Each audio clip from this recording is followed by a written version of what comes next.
comprenait Gregory Peck, au sommet, d'élégance, de sa gloire, dans le rôle de Jamamka, un marin venu de la côte pour rejoindre sa fiancée.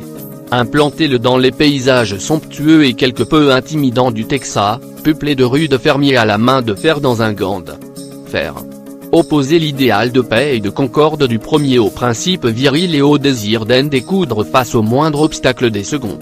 Vous obtiendrez, dans ces grandes lignes, la trame de ces grands espaces, western tourné en 1958 par William Villay.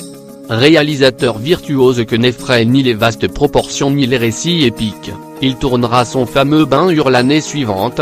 Villay embrasse dans cette fresque cinématographique un drame familial et un plaidoyer en faveur du dialogue constructif en lieu et place de la violence.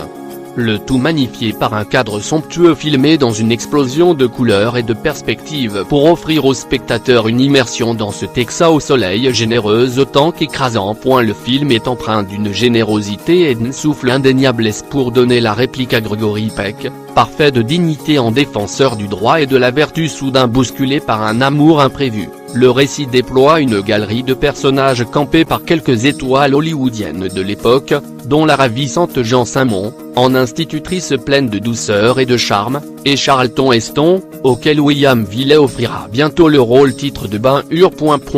Et si les grands espaces souffrent, ici et là, d'une certaine emphase propre à son long format, 2 heures, et à son ambitieux propos, le film est empreint d'une générosité et d'un souffle indéniable, porté, parfois avec excès, par la musique ardente de Jérôme Moros. Ses accents lyriques et ses mélodies efficaces accompagnent aussi bien les scènes intimes que les mouvements de foule, l'exaltation de la nature immense comme les frémissements inquiets des cœurs humains. Du grand spectacle, au sens fort du terme.